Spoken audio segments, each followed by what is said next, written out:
استغفر اللہ العظیم استغفر اللہ العظیم استغفر اللہ العظیم۔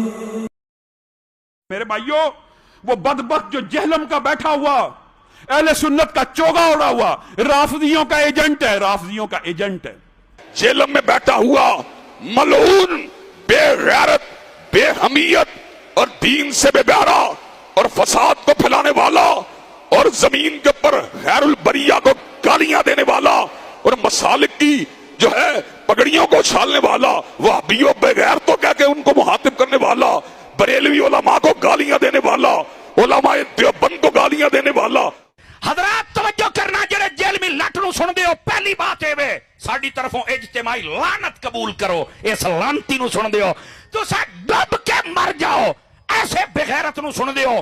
میں اس مرزے نو آج پیغام دینا چاہنا، چھوٹے مرزے نو جدی شکل بندہ ایک منٹ ویکھے تے نتھیا گلی دا باندر لگدا ہے، ایڈا کوڑا منہ ہے، لیکن اگلی گل سن، اگلی گل، وہ چھوٹیا مرزیا اب تیرے واسطے میں جملہ بولدا پیا، تو ساڈے بابیاں نو پے گئے ہیں، ساڈے بابیاں نے تے وڈا مرزا نہیں چلن دتا، تو تے سے ہی کوئی نہیں۔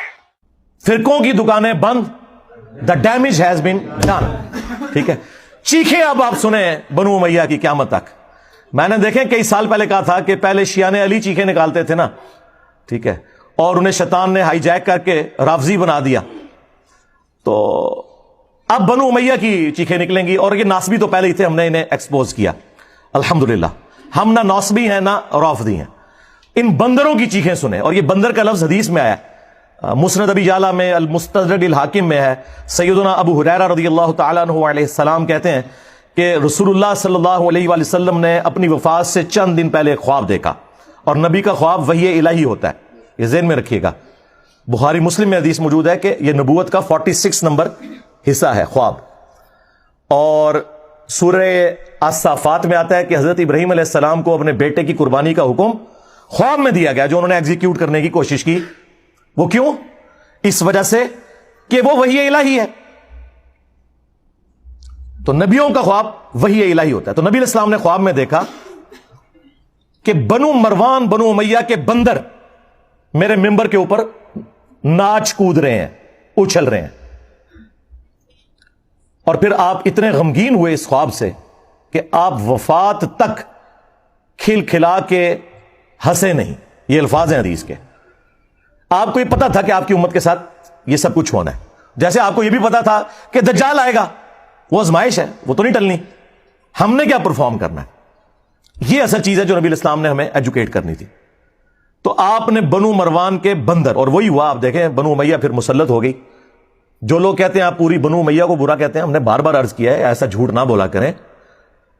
بنو امیہ کے جو لوگ اسلام کے لیے خدمت گزار تھے، سیدنا عثمان غنی رضی اللہ تعالیٰ عنہ، سیدنا عمر بن عبد العزیز رحمہ اللہ تعالیٰ، یا وہ بنو امیہ کے لوگ جو جنگ صفین میں مولا علی کے ساتھ تھے، ان کی قدموں کی خاک ہماری آنکھوں کا سرما، لیکن ان کے پیچھے تو آپ باقی لوگوں کو نہ چھپائیں۔ یہاں پہ بھی نبی علیہ السلام نے بنو مروان، بنو امیہ کا ذکر کیا کیٹاگوریکلی، لیکن جو ان میں اچھے تھے وہ اس میں سے ایکسکلوڈ ہوں گے۔ یہ انڈرسٹوڈ ہوتا ہے، عربی میں تغلیب کا قاعدہ ہے۔ حالانکہ آپ کو کہنا چاہیے تھا کہ ایکسکلوڈنگ فلاں فلاں، مروان کی اولاد میں تو خود عمر بن عبد العزیز ہیں۔ عمر بن عبد العزیز کا نام کیا ہے؟ عمر بن عبد العزیز بن مروان بن حکم،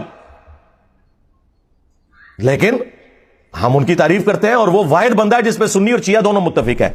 اسلام کا پہلا مجدد ہے، 99 ہجری میں وہ خلیفہ بنے، اور 2 سال کے بعد ان کا ٹوٹل جو دور خلافت ہے سیدنا ابوبکر جتنا ہے، آلموسٹ 2.25 سال، 101 ہجری میں انہیں شہید کر دیا بنو امیہ نے۔ 40 سال سے بھی کم ان کی عمر تھی زہر دے کے، لیکن دنیا پہ وہ اثر چھوڑ کے گئے ہیں، تو اسلام کے پہلے مجدد بھی ہیں۔